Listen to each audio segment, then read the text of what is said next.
So this week on the Stone Cabin, we are going to be making a massive mess as we attempt to take up the current floor inside and, if possible, excavate and go down in the hope that we can get some more headroom. But before we do that, I need to finish off the interior stonework. I am so close now. I've just been coming out at any spare opportunity and working on it. And now we're on the final stretch. It's wild to think that this section just didn't exist at all when we started. Everything from adding the ring beam, pouring all that concrete, getting the ridge beam all the way to the top, adding that roof structure. This little building's come a long way. And looking around now, it just looks like it's always been here. You can see there is where the old ridge beam used to be. So we've added this and done all of this stonework, kind of 2 foot all around the top. You can see here we're on the final stretch. So time to tackle this last little bit.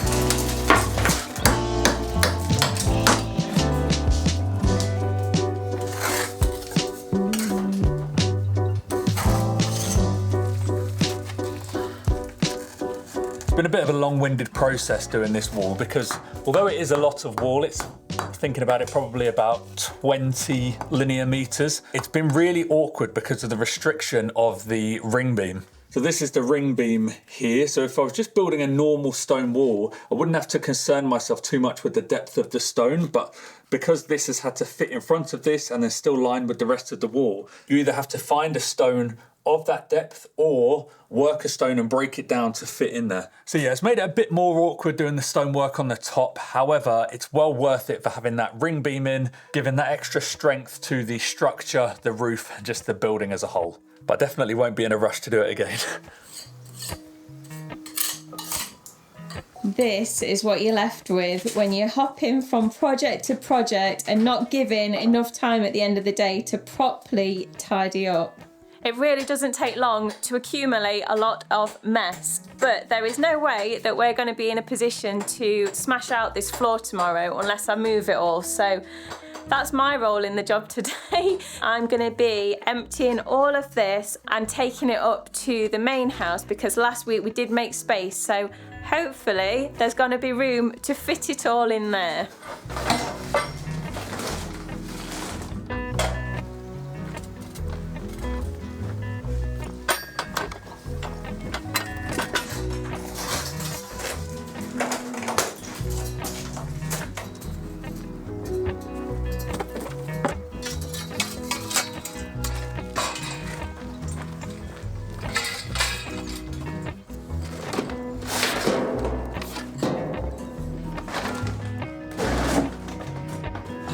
When we were designing these tables, we knew that these bits on the bottom were going to end up being a bit of a collection zone, and they've not disappointed. They have become a little bit of a dumping ground.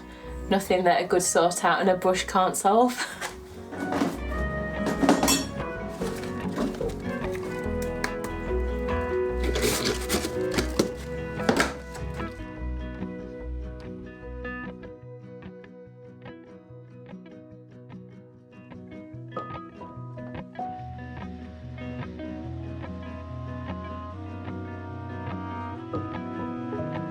Right, we're as empty as we're going to get for now, whilst Ricky still needs the scaffold and various bits and bobs, but emptying all of that stuff, I've realised that that was actually the easy bit. Having to sort it out at the other end, that's where all the fun and games are going to come in. And it's on days like today, I always miss my friends, but there are 2 friends in particular, you know who you are. I really wish you were here because you are the absolute queens at organising. They could literally have their own TV show where they just go in and sort out some super hoarders, and at the end of it just look amazing. So yeah, really wish you were here, girls.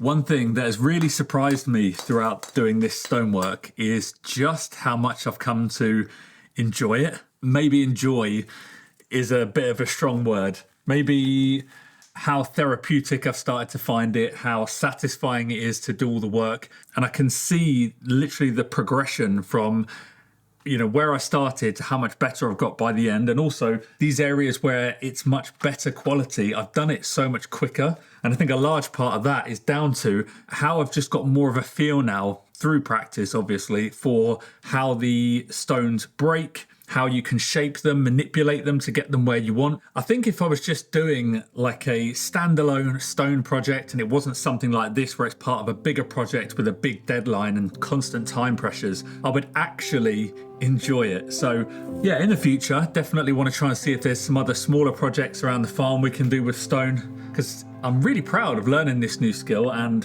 I don't want it to end here.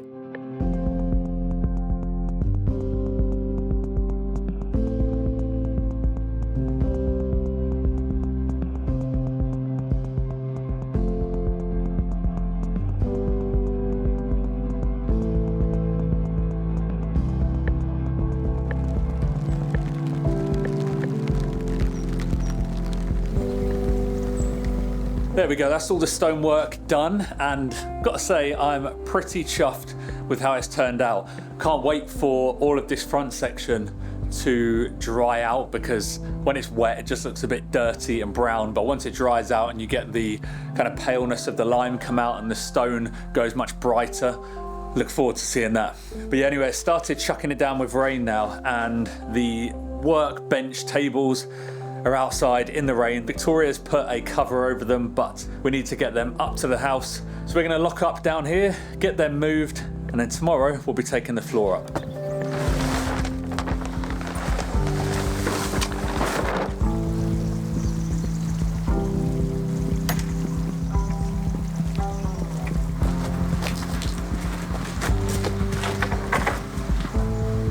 I just want to take a moment to thank Squarespace for sponsoring today's video and their continued support for our channel. If you're new to Squarespace, put simply, it's a website that helps you build a website. Maybe you've got an idea for a project or business, but you don't know where to start and you keep putting it off.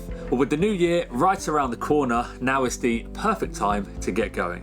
You don't need any web design experience, and you can get going really quickly by either choosing one of their beautiful templates or let the design intelligence feature build you a unique site that reflects your style.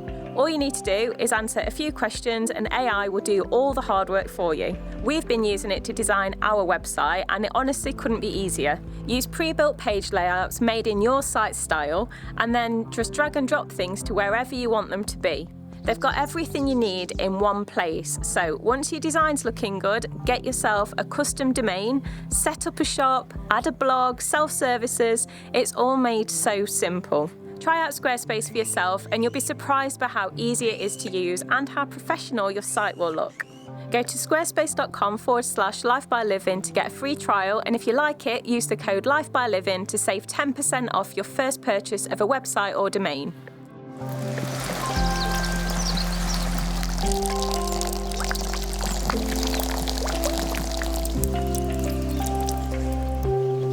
Just spotted this little guy in front of all the rubble, so he needs to go somewhere safe. As you're gonna, oh gosh, he's making a break for it. Oh my gosh.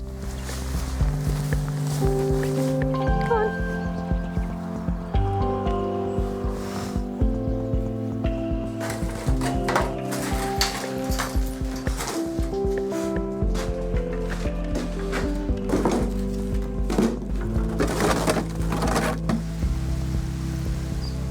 It's a wet one today. I'm glad that we are going to be doing most of today's work inside. So we've just finished emptying out the last few bits from the tiny house, ready to take up the floor. If you're wondering why we're taking up the current concrete floor to replace it with another concrete floor, well, put simply, the current one is really just rubbish. It's really uneven, it gets really bad rising damp, so it's not suitable for a living space.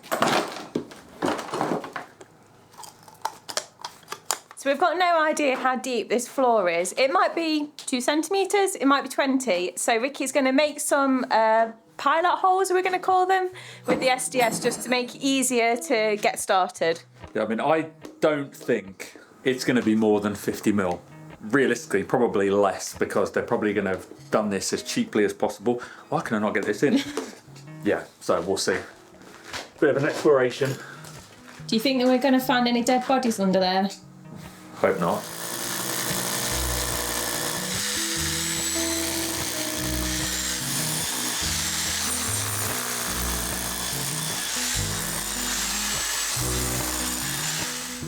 That seemed to get so far and then like slip into like soft. Yeah, some of it has definitely got stone underneath. Some of it's really hard.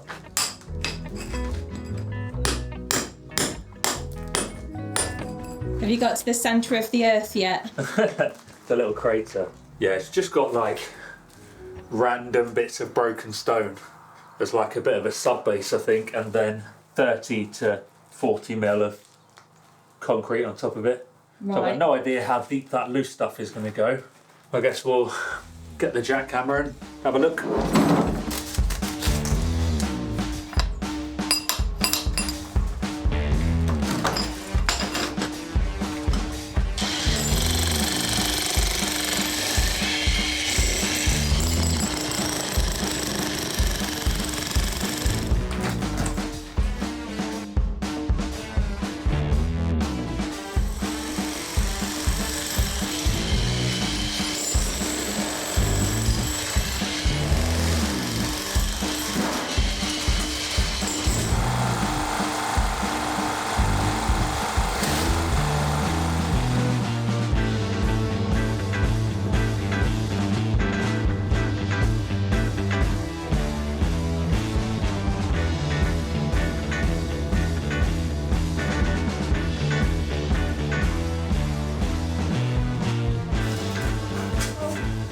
You look so short. You look like you're on your knees. Oh my gosh, that's absolutely gross. I'm so sweaty. This doesn't look like much, but that is knackering. Yeah, I mean, this should tell you. It's tiring. Wowzer. Still a fair bit more to go though, isn't there?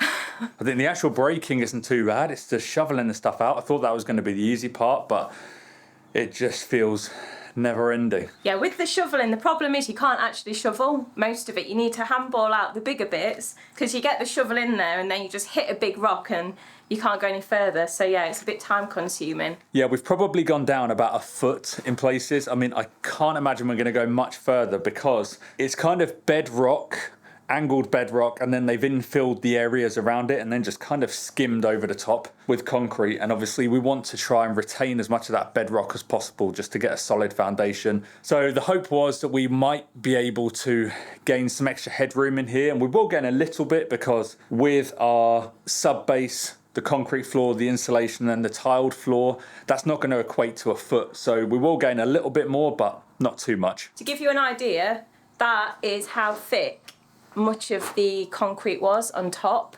and then it was bigger rocks underneath with basically pockets of nothing, voids underneath. So yeah, you'd be walking on equivalent of a thick bit of bread and then potentially falling down. So it's definitely the right thing to take this up.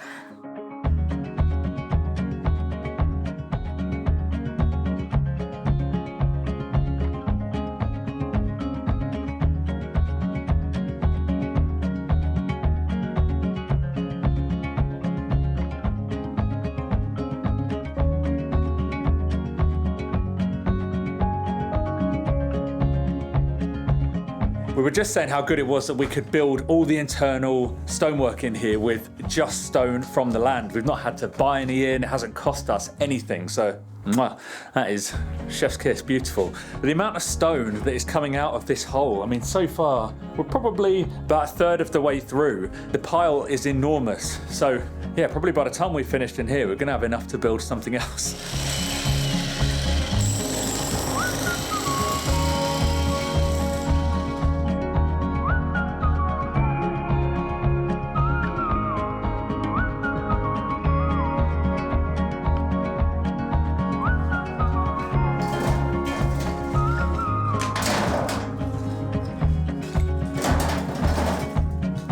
be so good if you had like big paws to do this.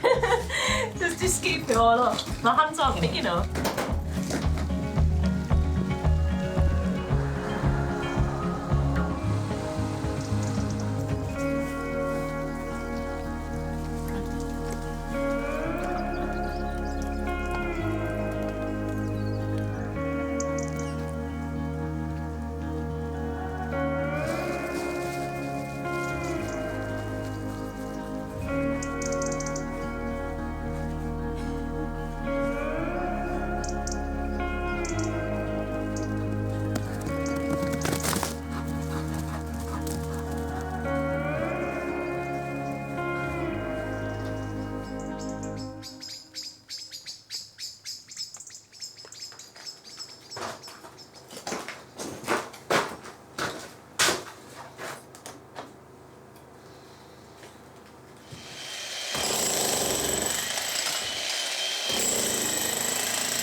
I'm calling it a night. It's about 7:30, so not too late, but to be honest, the noise of that jackhammer, if you don't have ear protectors on, is so offensive. And although we haven't got anybody who lives really close to us, it's not really fair for anybody who lives in about a mile radius to be hearing that racket any later. So I've done a bit more. We'll dig out everything that I've broken in the morning.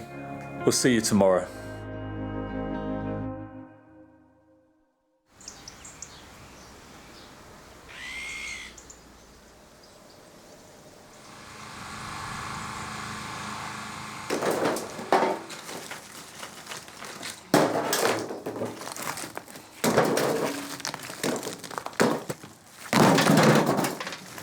So we're starting this morning by just clearing out everything that is left over in the hole from last night's work. For disclosure, we're not that far into today and my body is feeling pretty depleted after the long day we had yesterday on it. You're not wishing you were somewhere else, are you? How are you feeling? My lower back is sore. I need a cane. We'll be okay. We just need to get going, really. Loosen up a bit.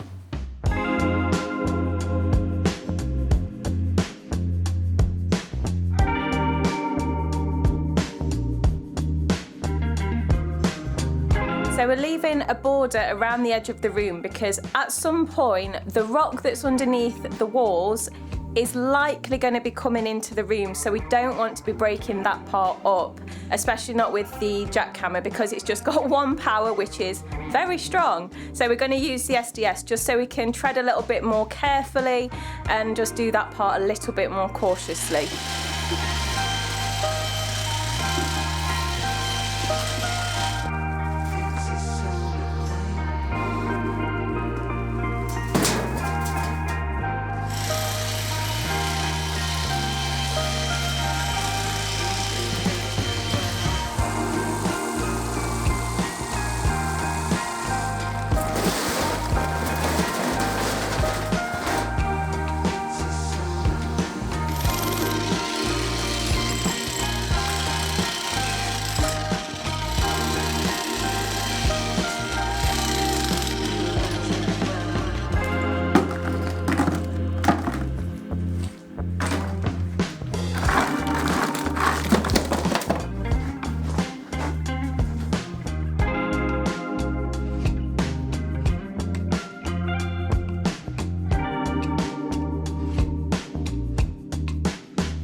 We were making good progress, but we've hit a bit of a hurdle. This enormous bit of bedrock here, which is right below the surface level, but it's rock solid. And even with the jackhammer, it's taken so long to try and break it. We were expecting there to be big rocks like that underneath the walls at points, because to the right side of the tiny house is kind of a big granite area. I mean, it's massive. And at points you can see where those big stones outside continue into the wall. But we weren't expecting to find this in the middle of the room. We just thought that in the middle was going to be compacted earth and we'd be able to do most of this with a shovel and a spade.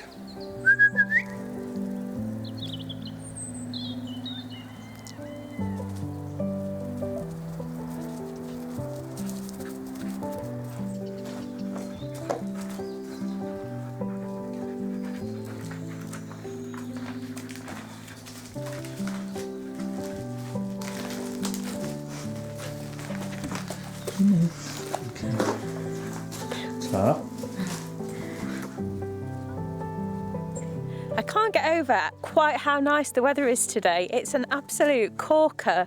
I've not spent any time in the last couple of weeks in the garden, and I've been walking by it and it's been driving me berserk because I've still not taken out all of the plants from summer that are past it, dead, dying. It's all looking a little bit sad for itself in here, but hopefully it's not actually going to take me too long to rip out the plants. And I have also got a few new ones to put in along with some seeds.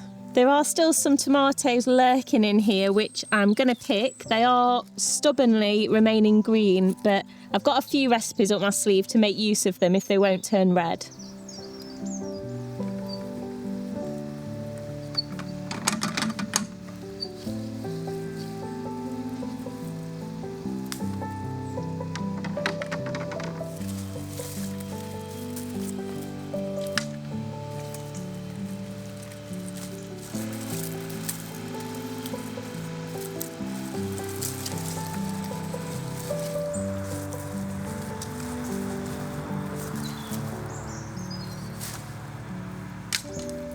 It's really nice just to be able to pop down here and get your salad ready for lunch or dinner. And I have just spotted we've got our last cucumber of the season and he is looking ready to pick. Cucumbers have definitely been one of the success stories this year, in spite of the voles.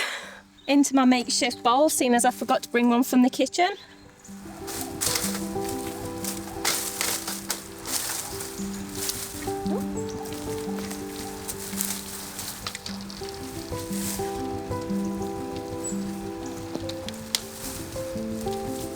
Just found this little sneaky nubbin of a cucumber. It's not all about size, hey?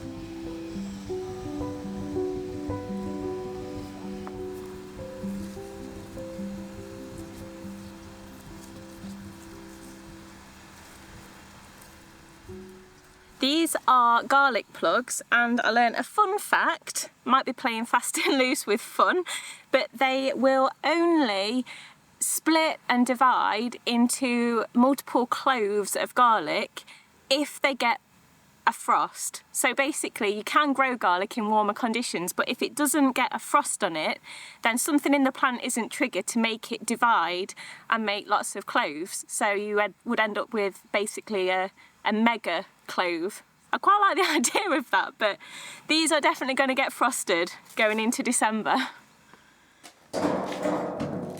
Boo! Hey. You've got a nice pile going on outside. It looks like you've managed to get loads out since I've been gone. Oh, so hot. Yeah, you are. What's a sexy pose? Oh, yeah. Tell you what, jeans were a bad choice. Milk was a bad choice. You seem to have actually sped up since I've been gone, so perhaps I'll go away and come back in a bit.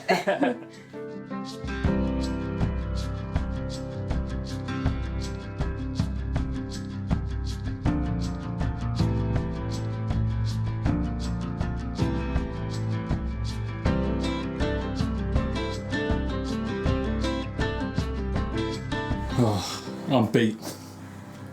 I'm beat like an omelette. Oh, gosh, it is such hot, smelly work. We're going for a date tonight.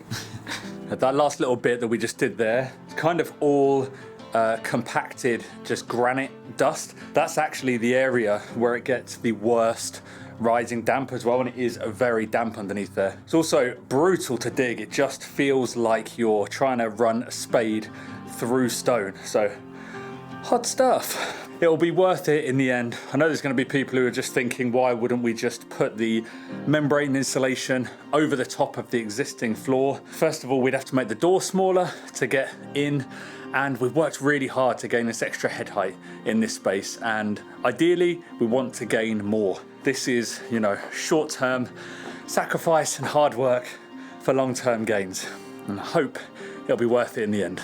Any closing remarks, my love? We made a really big hole this week. I've got nothing more.